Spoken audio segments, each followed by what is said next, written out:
സാന്നിധ്യം കൊണ്ട് ഈ യോഗം ധന്യമാക്കിയ വിശിഷ്ട വൈസ്മൻ സുഹൃത്തുക്കളെ,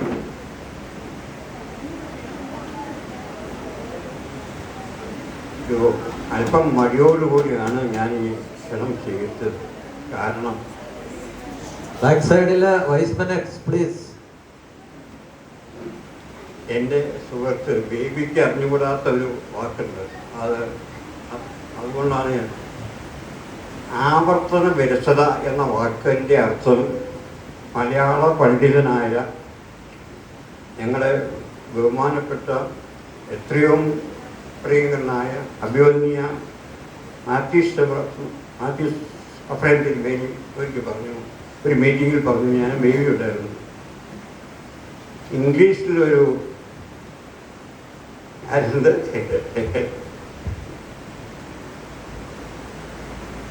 നമ്മുടെ തിരുവനന്തപുരം എം പി ശശി തരൂറുണ്ട്, മലയാളത്തിൽ ഞങ്ങൾക്കൊരു ബേബിയുണ്ട് എന്ന് പറഞ്ഞു. അന്ന് തന്നെയല്ല, ബേബി സാറിൻ്റെ സാന്നിധ്യത്തിൽ സംസാരിക്കുക എന്നുള്ളത് ഏറെ ബുദ്ധിമുട്ടുള്ളൊരു കാര്യമാണ് എന്നുകൂടെ അദ്ദേഹം പറഞ്ഞു. ഞാനും ബേബി അത് കേട്ടുകൊണ്ടിരിക്കുകയായിരുന്നു. അപ്പം അദ്ദേഹം പറഞ്ഞ കാര്യങ്ങൾ ക്ഷണിച്ചു. സണ്ണി പറഞ്ഞു, ബേബി വിളിച്ചു, ഈ പിറ്റീഷൻ ആവർത്തന വിരസത അതോർത്ത് ഞാൻ അല്പം മടി കാണിപ്പിക്കാൻ ശ്രമിച്ചു. പക്ഷെ എന്നെ വിളിച്ചയാൾ അതിന് സമ്മതിക്കാത്തതുകൊണ്ട് ഞാനത് സ്വീകരിക്കുകയാണ് ഉണ്ടായത്. പക്ഷേ വന്നു കഴിഞ്ഞപ്പോൾ എൻ്റെ മട്ടൊക്കെ മാറി കേട്ടോ. കാരണം പല കാരണങ്ങളുണ്ട്. ഒന്നാമത്തെ കാരണം തന്നെ ഏറ്റവും പ്രിയങ്കരനായ എം സാറിൻ്റെ പേരിൽ ആ കുടുംബം നൽകി വരുന്ന ബെസ്റ്റ് ഫാമിലി അവാർഡ് ഇവിടെ ഞാൻ കൊടുത്തത് എൻ്റെ അടുത്ത സുഹൃത്തായിരുന്ന, ഞാൻ ഇപ്പോഴും ആ സുഹൃത്തിനെ ഓർക്കുന്നു, അച്ചാമ്മയെ ഓർക്കുന്നു, മക്കളെ ഓർക്കുന്നു. ആ എൻ്റെ അടുത്ത സുഹൃത്തായ പൗലോസ് സാറിൻ്റെ പേരിലുള്ള ട്രോഫിയാണ് നൽകിയത് എൻ്റെ മറ്റൊരു അടുത്ത സുഹൃത്തായിരുന്ന ഫിലിപ്പോസിൻ്റെ മകനാണ് എന്നുള്ളത് എനിക്ക് ഏറെ സന്തോഷവും മനസ്സിൻ്റെ വെടിയുണ്ട്. പൗലോസ് സാറ് 1967 ഞാൻ ജോയിൻ ചെയ്ത കാര്യം ജാമ്യം പറഞ്ഞു. കുടുംബപരമായിട്ട് ഞങ്ങൾ അടുത്ത ആൾക്കാരാണ്, വേണ്ടപ്പെട്ടവരാണ്. ഇന്നും ഞാൻ ജാമ്യം വീണ്ടും തൊട്ടടുത്ത് വരെ പോയിട്ട് വന്നത്. മറ്റ് ബന്ധങ്ങളുമുണ്ട്. 1967 ജൂൺ മാസം 22-ാം തീയതിയാണ് ഞാൻ കോതമംഗലം കോളേജിലെ അധ്യാപകനായിട്ട് ജോയിൻ ചെയ്തത്. അന്ന് എക്കണോമിക്സ് ഡിപ്പാർട്ട്മെൻറ്റിൽ ഞാൻ ചെന്നപ്പോൾ അല്ലെങ്കിൽ പ്രവേശിച്ചപ്പോൾ ആ ഡിപ്പാർട്ട്മെൻറ്റിൽ ഹിസ്റ്ററി ഡിപ്പാർട്ട്മെൻറ്റിൻ്റെ അധ്യാപകരുണ്ടായിരുന്നു, മലയാളം ഡിപ്പാർട്ട്മെൻറ്റിൽ PKB സാറിൻ്റെ നേതൃത്വത്തിലുള്ള അധ്യാപകരുണ്ടായിരുന്നു, കൊമേഴ്സ് ഡിപ്പാർട്ട്മെൻറ്റിൽ PJ അബ്രഹാമിൻ്റെ നേതൃത്വത്തിലുള്ള അധ്യാപകരുണ്ടായിരുന്നു. ആ മുറി ഇത്രയും വ്യത്യസ്ത ഡിപ്പാർട്ട്മെൻറ്റിലെ അധ്യാപകരുള്ള പടി ആകെ അവിടെ ഇരിക്കാനുള്ള സൗകര്യം ചുരുക്കം. അപ്പം ഞങ്ങൾക്ക് പുതിയ ആൾക്കാർക്ക് ഞങ്ങൾ 3 പേര് ഒന്നിച്ചാണ് കയറിയത്. ഇരിക്കാനുള്ള സ്ഥലമില്ലായിരുന്നു, കസേരയോ ബെഞ്ചോ ഇല്ലായിരുന്നു. എൻ്റെ കൂടെ വന്നവരോരോരുത്തരായിരുന്നു. ഞാൻ ചെന്നപ്പോൾ ഞാൻ പയ്യം പോലും സാറിനെ അന്നാണ് കാണുന്നത്. അദ്ദേഹം എഴുന്നേറ്റ് എന്നെ കസേരയിൽ അദ്ദേഹത്തിൻ്റെ കസേരയിൽ ശ്രമിച്ചായിരുന്നില്ല, അദ്ദേഹത്തിൻ്റെ കസേരയുടെ സൈഡിൽ ഇരുത്തി. ആ നിമിഷം, അതായത് ചാരി കസേര അത് ചാരിക്കുന്ന കസേരയുടെ സൈഡിൽ ഇരുത്തി. അങ്ങനെയാണ്. പക്ഷെ അന്ന് ഒരു സാർ ഒരു ഉപകാരം ചെയ്തൊരു കസേര സാമ്പത്തികമായിട്ട് പറയില്ലായിരുന്നു. ക്ലാസ്സുള്ള ടൈമിൽ മാത്രം അധ്യാപകരവിടെ ഉണ്ടായാൽ മതിയെന്നൊരു നിയമം ഉള്ള കാലഘട്ടമായിരുന്നു. അതുകൊണ്ട് വലിയ ബുദ്ധിമുട്ടില്ലാതെ കാര്യങ്ങൾ നടക്കും. ഞാൻ പറഞ്ഞു വന്നത്, ആ 1967 ജൂൺ 22-ാം തീയതിയിൽ എൻ്റെ മനസ്സിൽ വന്ന പൗലോസ് സാർ. പിന്നീട് അദ്ദേഹം ഞങ്ങൾ 2-3 പേരോട് മാത്രമായിട്ട് പറഞ്ഞു, ഒരിക്കലും പൗലോസ് സാറിന് വിളിക്കരുത്, പോൾസണിനെ വിളിക്കാവുള്ളൂ എന്ന് പറഞ്ഞ് പോൾസൺ എന്നാണ് ഞാൻ അദ്ദേഹത്തെ വിളിച്ചുകൊണ്ടിരുന്നത്. അദ്ദേഹത്തിന് വേണ്ടിയും വിവാഹം വരെ മാസ്റ്റർ ഒരു പ്രാവശ്യമെങ്കിലും ഞങ്ങൾ ഇവിടെ ഒരു കോതമംഗലം എറണാകുളം PPK എക്സ്പ്രസ് ഉണ്ടാവും, പട്ടാഞ്ചേരി എക്സ്പ്രസ്. 1:10 ഇവിടുന്ന് പോകും. അവിടെ നിന്ന് 6 മണിക്ക് തിരികെ പോരും. ഞങ്ങൾ മിക്കവാറും മാസത്തിൽ 1 or 2 പ്രാവശ്യം ഈ 1:10 PPK എക്സ്പ്രസ്സിന് പോകുമായിരുന്നു. അവിടെ 2:20 ചെല്ലുമായിരുന്നു. ഓൾഗെ കയറി ഭക്ഷണം കഴിക്കുമായിരുന്നു, സിനിമ കാണുമായിരുന്നു, തിരികെ ബസ് വരുന്നത്. ഈ മോനു സാറിൻ്റെ അപ്പനും അമ്മയ്ക്കും അറിയാൻ പാടില്ല, എൻ്റെ അപ്പയ്ക്കും അമ്മയ്ക്കും അറിയാൻ പാടില്ല. ഞങ്ങൾ കുറേ പോയി തിരികെ വന്നു, അത്രേ ഉള്ളൂ. അപ്പം അങ്ങനെ മാനസികമായിട്ട് മനസ്സുകൊണ്ട് ഏറെ കഷ്ടപ്പെട്ടിരിക്കുകയാണ് പൗലോസ് സാറ്. ആ പൗലോസ് സാറിൻ്റെ പേരിൽ ഉള്ള ട്രോഫി, നല്ലൊരു ഫുട്ബോളറായിരുന്നു നമ്മുടെ പ്രതീഷിൻ്റെ പിതാവ്. ബേസിൽ ട്രോഫി കാണാൻ പോകുന്ന കാലഘട്ടത്തിൻ്റെ ബേസിൽ ടീമിന് വേണ്ടി കളിച്ചുകൊണ്ടിരുന്ന ഒരു വ്യക്തിയും കൂടിയായിരുന്നു. അദ്ദേഹമായിട്ട് എനിക്ക് നല്ല കടുത്ത പരിചയവും അടുപ്പവും താല്പര്യമുണ്ട്. ഇപ്പം ടോട്ടലിൽ കൂടെ എൻ്റെ മകൻ്റെയും അടുത്ത സുഹൃത്താണ് പ്രതീഷിൻ്റെ കുടുംബത്തിന് അപാത കിട്ടിയതിലും എനിക്ക് സന്തോഷമുണ്ട്. ഞാൻ പറഞ്ഞു വന്നത്, ആവർത്തന വിരസത ഉണ്ടായിരുന്നെങ്കിൽ തന്നെയും ഇവിടെ വന്നു കഴിഞ്ഞപ്പോൾ ആ ആവർത്തന വിരസത മാറി എൻ്റെ മനസ്സിൽ സന്തോഷം നിറഞ്ഞിരിക്കുകയാണ്. പിന്നെ ഒരു പേടി മാത്രമേ ഉള്ളൂ. അഫ്രൻ തിരുമേനി പറഞ്ഞോളം ബേബി സാർ ഉള്ള സ്ഥലത്തിൽ സംസാരിക്കുന്നത് സൂക്ഷിച്ചു വേണം. ഒരു കഥയും കൂടെ എന്നോട് പറഞ്ഞു. അത് മറ്റൊന്നുമില്ല, ഞങ്ങളുടെ നാട്ടിലെ ഒരു പയ്യൻ പെണ്ണ് കാണാൻ വേണ്ടി ഒരു വീട്ടിൽ ചെന്ന് കുറച്ച് ദൂരെ സത്യ വന്നു. പെണ്ണിനെ കണ്ടു.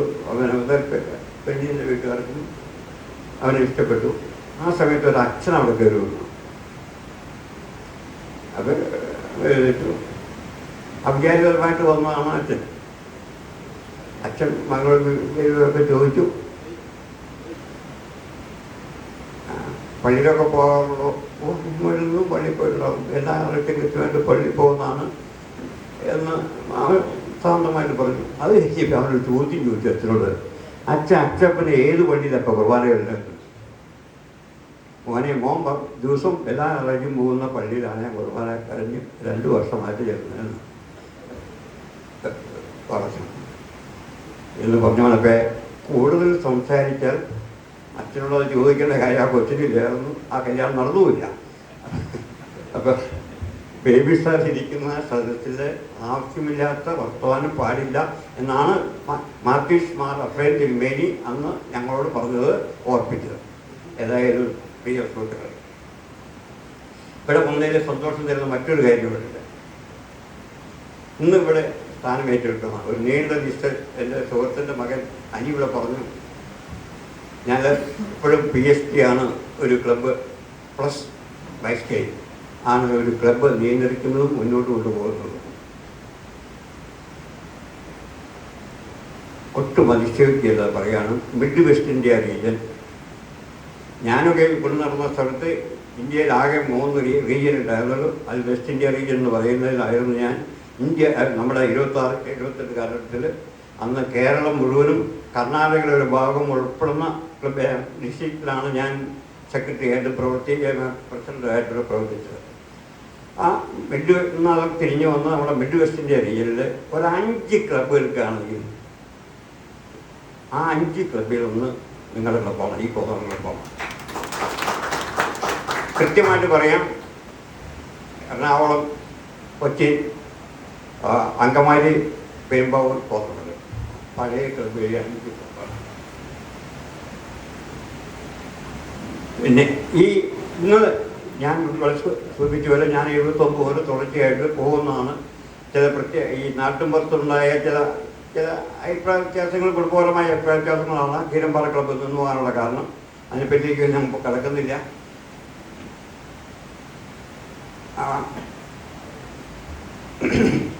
അങ്ങനെ ആ ക്ലബ്ബ് അങ്ങനെ പോയി. അന്നേരം ഞാൻ മെമ്പറായിട്ട് 1979 മുതൽ കണ്ടിന്യൂ ചെയ്യുന്നു. ഈ മിഡ് വെസ്റ്റ് ഇന്ത്യ റീജിയൻ എടുക്കുകയാണെങ്കിൽ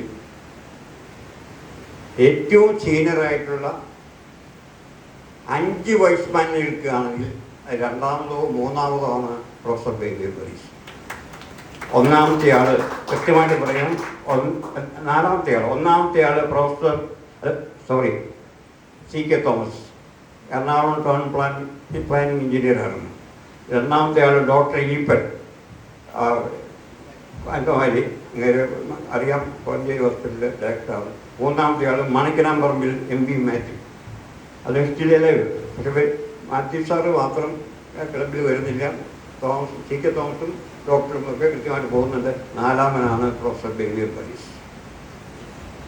അപ്പോൾ ഇങ്ങനെയുള്ളൊരു സീനിയർ ക്ലബ്ബ് ഹോസ്റ്റ് ചെയ്യുക എന്ന് മാത്രമല്ല, ഞാനവിടെ ശ്രദ്ധിച്ചു, ലക്ഷക്കണക്കിന് രൂപ ചാരിറ്റി വർക്ക് ചെയ്യുന്ന ഒരു ക്ലബ്ബ്, നല്ലൊരു ഹോള്, നല്ല ചെറുകൾക്കുള്ള മെമ്പേഴ്സ്, ബാബുവിനെ പോലെ അന്താരാഷ്ട്രീയ പ്രശസ്തരായിട്ടുള്ള അല്ലെങ്കിൽ അദ്ദേഹം പ്രവർത്തിക്കുന്ന മേഖലയിൽ അറിയപ്പെടുന്ന ഒരു വ്യക്തി, അതൊക്കെയുള്ളൊരു ക്ലബ്ബ് എന്തുകൊണ്ട് വൈഷ്ണവത്തിൻ്റെ ആ ദൃഷ്ടിയിൽ നോക്കുകയാണെങ്കിൽ മാറി നിൽക്കുന്നത് ശരിയാണോ എനിക്കറിഞ്ഞൂടാ.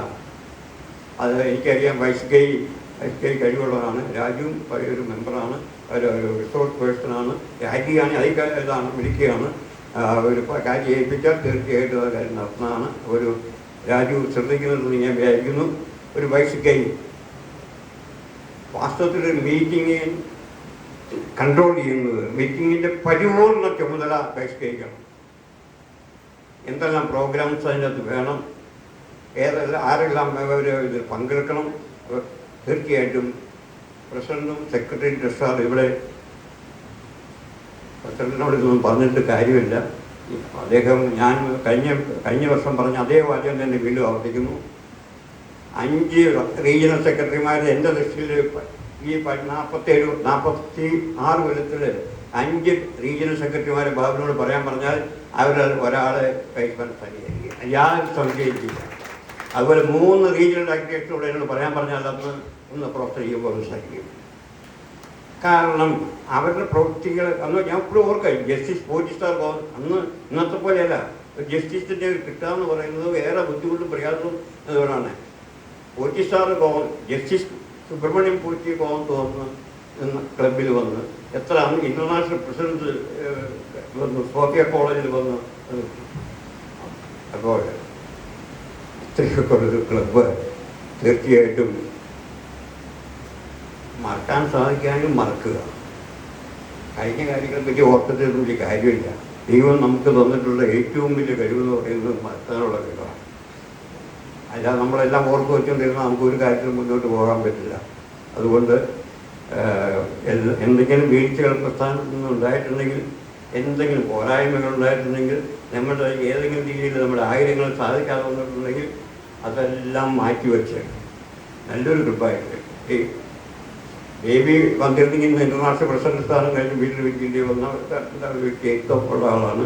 തനിക്കാണെങ്കിലും തീർച്ചയായിട്ടും മുന്നോട്ട് വരേണ്ടതാണ്, വന്നേ പറ്റൂ, പറ്റുന്നതാണ്. അതുപോലെ ഈ എല്ലാവരും നിങ്ങളെല്ലാവരും വന്നിരുന്ന് വെച്ചുള്ള ഏത് മേഖലയിലാണെങ്കിലും അന്തസ്സായിട്ട് പ്രവർത്തിക്കാൻ കഴിവുള്ള സാമർഥ്യമുള്ള വ്യക്തിത്വത്തെ ഓർമ്മകളാണ് വിളിക്കുന്നത്.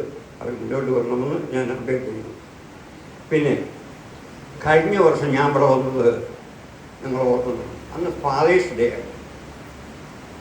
എൻ്റെ പിതാവിൻ്റെ ദീർഘവീക്ഷണമുള്ള മാത്രം കോതമംഗലം കോളേജിലെ അധ്യാപകനായി മാറിയ വ്യക്തിയാണ് ഞാൻ പറഞ്ഞതാണ്. അല്ലെങ്കിൽ കീരമ്പാറ സ്കൂളിൽ നമ്മളെ ജാമ്യയുടെ പിതാവിൻ്റെ കൂടെ CK ജസറിൻ്റെ കൂടെ ഒരു അധ്യാപകനായിട്ട് ഞാൻ B.Ed പോയി പഠിച്ച് അവിടെ ചേർന്നേനെ. പക്ഷെ അതിൽ നിന്ന് എന്നെ B.Ed വിടാതെ എന്നെ MA വിട്ട് കാസകളൊക്കെ കഴിഞ്ഞ വർഷം പറഞ്ഞതാണ്. ഇത് പറയാനുള്ള കാരണം, ഇന്നിപ്പോൾ പറയാനുള്ള കാരണം, ഇന്ന് ഒരു ഫ്രണ്ട്ഷിപ്പ് ഡേ. എത്ര പേർക്ക് അറിയാവുള്ളൂ? Friendship day. അപ്പോൾ എൻ്റെ ഒരു അടുത്ത സുഹൃത്ത് വിളിച്ചപ്പോൾ ആ ഫ്രണ്ട്ഷിപ്പ് ഡേയെ പറ്റി ഒരു 2 വാക്യങ്ങൾ പറയാം എന്ന് ഞാൻ വിചാരിക്കുന്നു. സുഹൃത്തുക്കൾ എപ്പോഴും why do we join A club എന്ന് ആരോട് ചോദിച്ചാൽ അതിൽ ആ പറയുന്ന എല്ലാ ആസ്പെക്റ്റിലും ഫ്രണ്ട്സ് ഉണ്ട്. ഫോർ എക്സാമ്പിൾ, നമ്മൾ ഒറ്റയല്ല എന്നുള്ള തോന്നുന്നത്, നമുക്ക് കുറച്ചുകൂടെ നമ്മൾ സെക്യൂരിറ്റി നമുക്ക് ഫീൽ ചെയ്യുന്ന ഒരു കാര്യമാണ്. അതുപോലെ തന്നെ ബിസിനസ് കോൺടാക്ട് ഉണ്ടാക്കുക, നമുക്കൊരു അംഗീകാരം കിട്ടുക, നമുക്ക് സ്റ്റേജ് കിട്ടുക, അങ്ങനെ പല കാര്യങ്ങളുണ്ട്. എല്ലാ കാര്യങ്ങളിലും നമ്മളെ പിന്നിൽ നമ്മുടെ സുഹൃത്തുക്കളുണ്ട്. നമ്മുടെ ഇവിടെ പുതിയ മെമ്പേഴ്സിന് പേര് പറഞ്ഞപ്പോഴേ എത്ര ആവേശത്തോടു കൂടിയാണ് എല്ലാവരും അത് ഉൾക്കൊള്ളുകയും അതിനെ പ്രോത്സാഹിപ്പിക്കുകയും ചെയ്തു. അതിന് വളരെ മനോഹരമായിട്ട് അത് പ്രസൻറ്റ് ചെയ്യുകയും ചെയ്തു. ഇത്രയും കഴിവ് എൻ്റെ നാട്ടുകാരനും എൻ്റെ സുഹൃത്തിൻ്റെ മകനും അല്ലെങ്കിൽ എൻ്റെ ഏറ്റവും അടുത്ത സുഹൃത്തിന് പെങ്ങളുടെ മകൻ്റെ മകനും ഉണ്ടെന്ന് ഞാൻ ധരിച്ചിരുന്നില്ല. നന്നായിരുന്നു. അവസാനം വെള്ളത്തിനെ കാര്യം പറഞ്ഞ് വളരെ നന്നായിരുന്നു. ഏതായാലും ഇപ്പം ആ സുഹൃത്തുക്കളുണ്ട്. സുഹൃത്തുക്കൾ നിങ്ങൾക്കറിയാം, 3 തരത്തിലുള്ള ഫ്രണ്ട്സ് ഉണ്ട്. ഫ്രണ്ട്സ് ഫോർ എ കോസ് നിങ്ങൾക്കറിയാം, friends for a season, friends for a long time. പെട്ടെന്ന് ഒരു ഹോസ്പിറ്റലിൽ ചെയ്തു, അല്ലെങ്കിൽ പെട്ടെന്നൊരു കാരണത്തിൽ നമുക്ക് ചില സുഹൃത്തുക്കൾ ഹോസ്പിറ്റലിൽ ചെല്ലുമ്പോൾ പരിചയപ്പെട്ടു, അല്ലെങ്കിൽ നമുക്ക് വേണ്ടി സഹായങ്ങൾ ചെയ്തു, എല്ലാം ഡോക്ടറെ കാണാൻ ഏർപ്പാട് ചെയ്തു. ആ ഫ്രണ്ട്സ് ഫോർ എ കോസ് ഒരു കാരണം കൊണ്ടുണ്ടാകുന്നതാണ്. Friends for a season, excise department പറഞ്ഞു, വാട്ടർ ഡിപ്പാർട്ട്മെൻറ്റ് പറഞ്ഞു, ഇലക്ട്രിസിറ്റി ഡിപ്പാർട്ട്മെൻറ്റും ഒക്കെ പറഞ്ഞു. അവർ പഠിക്കുന്ന ആ ഓഫീസിൽ, ട്രാൻസ്ഫറുള്ള ഓഫീസിലാണെങ്കിൽ ആ ഓഫീസിലിരിക്കുന്നവർ ആ കാലത്തേക്ക് നമ്മൾ സുഹൃത്തുക്കളാണ്. ആ കാലത്തെ സൗഹൃദ ബന്ധമാണ് പലപ്പോഴും. അല്ലെങ്കിൽ ടീച്ചേഴ്സ് ട്രാൻസ്ഫറായി പല സ്ഥലങ്ങളിൽ പോയി കഴിയുമ്പോൾ നമുക്ക് ആ ഫ്രണ്ട്ഷിപ്പ് അറിയാതെ വിട്ടു പോകേണ്ടി വരുന്നു. അത് ഫ്രണ്ട്സ് ഫോർ എ സീസൺ. മൂന്നാമതാണ് friends for a long time. ആ ഫ്രണ്ട്സ് ഫോർ എ ലോങ് ടൈമാണ് ഇതുപോലുള്ള ക്ലബ് പ്രവർത്തനത്തിൽ കൂടെ, ഈ കൂട്ടായ്മയിൽ കൂടെ നമുക്ക് കിട്ടുന്നത്. സ്വാഭാവികമായിട്ടും നമുക്കറിയാം, ഇന്നത്തെ ചുറ്റുപാടിൽ പല വീടുകളിലും പേരൻസ് മാത്രമേ ഉള്ളൂ. അപ്പോൾ ഒരു കൂട്ടായ്മ നമുക്ക് വേണം, ഒരു സുരക്ഷിതത്വ ബോധം നമുക്ക് വേണം. അങ്ങനെ നമുക്ക് ഉണ്ടാകണമെങ്കിൽ നമുക്ക് നമ്മുടെ കൂട്ടുകാർ വേണം. ആ കൂട്ടുകാർ കൂടെ നമുക്ക് തന്നെ ഒരു നമ്മളെപ്പറ്റി ഒരു അല്പം സത്യമാണ് എന്ന് തോന്നൽ ഉണ്ടാകണമെങ്കിൽ അടുത്ത നേർവഴിക്ക് നടത്തുന്ന, നമ്മളെ പറ്റി മനസ്സിലാക്കുന്ന, നമുക്കുള്ള വീഴ്ച പോരായ്മകളെ പറ്റി മനസ്സിലാക്കുന്ന നല്ലൊരു സുഹൃത്ത് നമുക്കുണ്ടെങ്കിൽ തീർച്ചയായിട്ടും നമ്മുടെ വിജയമായിരിക്കും. സംശയമില്ല. എനിക്ക് ഉറപ്പുണ്ട്. അതുപോലെ തന്നെയാണ് ഞാൻ ആദ്യമായിരുന്നപ്പോൾ ഇന്നത്തെ സാക്ഷാൽ തോമസ് വരച്ചത്. അന്ന് എന്തോ കാരണം കൊണ്ട്, എൻ്റെതായ കാരണമാണെന്ന് ഞാൻ വിശ്വസിക്കുന്നില്ല, ഈ ക്ലബ്ബ് റീജിയനുമായിട്ട് അത്ര സഹകരിച്ച് പോകുന്ന സമയമായിരുന്നില്ല. പക്ഷേ ഈ വൈസ്മാൻ തോമസ് വറീസ് ആ സമയത്ത് പരിപൂർണമായിട്ട് ആ ഒരു വർഷക്കാലം എന്നോടൊപ്പം, എൻ്റെ ടീമിനോടൊപ്പം അത് ഉണ്ടായിരുന്നു. അത് ഞാൻ നന്ദിയോടെ ഈ അവസരത്തിലുണ്ട്. ആ ഫ്രണ്ട്ഷിപ്പ് എനിക്ക് ഇന്നും അദ്ദേഹത്തിനുണ്ട്, അദ്ദേഹത്തിന് എന്നോടുമുണ്ട്. അപ്പം ഞാൻ പറഞ്ഞു തന്നത് ഇങ്ങനെയുള്ള ആ ഫ്രണ്ട്ഷിപ്പിൻ്റെ ഡേ ആണ് ഇന്ന്. പിന്നെ എനിക്ക് ഇന്നലെ ഒരു മെസ്സേജ് വന്നു. അതിൻ്റെ അകത്ത് പറഞ്ഞിരിക്കുന്നത്, birth is the start of life, beauty is the art of life, love is the part of life, friendship is the heart of life. 4 കാര്യങ്ങൾ. Birth is the start of life. ജനനം നമ്മളാരും ആഗ്രഹിച്ചിട്ടല്ല, നാം പ്രാർത്ഥിച്ചിട്ടല്ല. നമ്മൾ ഇവിടെ കുട്ടികളുണ്ടാകുന്നതിന് അല്ലെങ്കിൽ കുട്ടികളെ പറ്റി വളരെ നന്നായിട്ട് പല രീതിയിൽ പറഞ്ഞു. സ്വാഭാവികമായിട്ട് ഏതായാലും birth is the start of life, നമ്മുടെ ജീവിതം ആരംഭിക്കുന്നു. രണ്ടാമത്തത് beauty is the art of life. നമ്മളെ തന്നെ കെട്ടിപ്പിടിക്കണം. ഏതൊരു രീതിയിൽ വേണം, എങ്ങനെ വേണം, എന്തെല്ലാം വേണം എന്നുള്ളത്. Love is part of life. സ്വാഭാവികമായിട്ടും ജീവിതത്തിൻ്റെ ഒരു ഭാഗമാണ് സ്നേഹം ഉള്ളവരായിരിക്കണം. നാലാമത്താണ് friendship is the heart of life. Friendship is the heart of life. ഇതാണ് എനിക്ക് ഇതിൽ കിട്ടിയൊരു മെസ്സേജാണ്. ഞാൻ ആലോചിച്ചു ആ ഫ്രണ്ട്ഷിപ്പിനെ പറ്റി. കൃത്യത്തിന് അന്ന് ഇന്നലെ അത് കിട്ടിയപ്പോൾ എനിക്ക് അറിഞ്ഞുകൂടായിരുന്നു ഇന്ന് ഫ്രണ്ട്ഷിപ്പ് ഡേ ആണെന്ന്. പക്ഷെ എന്നാൽ വളരെ പ്രയോജനപ്പെട്ടു. അതുകൊണ്ട് ഞാൻ എൻ്റെ കർത്തവ്യത്തിലേക്ക് കടക്കുന്നതിന് മുമ്പായിട്ട് എൻ്റെ സ്നേഹിതന്മാരോട് ഈ സൗഹൃദ ബന്ധം എക്കാലം നിലനിൽക്കണമെന്ന് പ്രാർത്ഥിക്കുന്നു. അങ്ങനെ ആവണം. അതോടൊപ്പം തന്നെ പ്രിയപ്പെട്ട സണ്ണിയോടും ഐസക്കിനോടും തോമസിനോടും പറയാനൊരു കാര്യമുണ്ട്. ഈ ബൈബിളിൽ അപ്പോസ്തല പ്രവൃത്തികളിൽ വരുന്നുണ്ട്, നമ്മൾ പലരും മറ്റുള്ളവരിൽ നിന്ന് അവസ്ഥകൾ വരുമ്പോൾ, ദീനങ്ങൾ വരുമ്പോൾ, ഇല്ലായ്മകൾ വരുമ്പോൾ ഒരു കൈത്താങ് അല്ലെങ്കിൽ ഒരു പിൻബലം പ്രതീക്ഷിക്കുന്നുണ്ട്. നമ്മുടെ ചുറ്റും ഒരുപാട് ആളുകൾ ഇങ്ങനെ അവസ്ഥയിലുണ്ട്, ബുദ്ധിമുട്ടുകൾ അനുഭവിക്കുന്നവരുണ്ട്, സഹകരണം ആവശ്യമുള്ളവരുണ്ട്. അവർക്ക് ഒരു കൈത്താങ്ങായിട്ട് നമ്മുടെ ക്ലബ്ബ്, നമ്മുടെ പ്രസ്ഥാനം, നമ്മൾ ഓരോരുത്തരും മുൻകൈയെടുത്ത് പ്രവർത്തിക്കണമെന്ന് ഒരപേക്ഷയുണ്ട്. എനിക്ക് ഡയാലിസിസിൻ്റെ കാര്യങ്ങൾ പറഞ്ഞു. കഴിഞ്ഞ മീറ്റിംഗ് ഞാൻ പറഞ്ഞാണ്, 3 വർഷക്കാലം ഒരു രോഗിക്ക് ഡയാലിസിസ് കൊണ്ടുണ്ടാകാവുന്ന ബുദ്ധിമുട്ടുകളും ആ കുടുംബത്തിന് അതുകൊണ്ടുണ്ടാകാവുന്ന സാമ്പത്തിക ബാധ്യതകളും വ്യക്തമായിട്ട് മനസ്സിലാക്കി ജീവിച്ച ഒരു വ്യക്തിയാണ് ഞാൻ. അപ്പോൾ അങ്ങനെയുള്ള അന്ന് എറണാകുളത്ത് മാത്രമേ ഡയാലിസിസ് ഉള്ളൂ, ഈവൻ കോലഞ്ചേരിയിൽ വരെ ഉണ്ടാകുന്നില്ല. അപ്പോൾ നാട്ടുമ്പുറത്തുനിന്ന് ഒരു വ്യക്തി ആഴ്ചയിൽ 2-3 പ്രാവശ്യം ഡ്രൈവറെയും വിളിച്ച് കാറിൽ രോഗിയെ കൊണ്ട് ഹോസ്പിറ്റലിൽ പോയി ഡയാലിസിസ് നടത്തി വരുമ്പോൾ ആ രോഗിക്കുണ്ടാകുന്ന വിഷമം, ആ കുടുംബത്തിനുണ്ടാകുന്ന വിഷമം അനുഭവിച്ചറിഞ്ഞ വ്യക്തി എന്ന് പറയുകയാണ്. ഇന്നത്തെ ഈ വർഷത്തെ ഏറ്റവും വലിയ മേജർ പ്രോജക്റ്റായിട്ട് എടുക്കുന്നതും ഈ ഡയാലിസിസിനുള്ള സൗകര്യം അല്ലെങ്കിൽ ഓപ്പൺ ചെയ്ത് കൊടുക്കാനുള്ളതാണ്.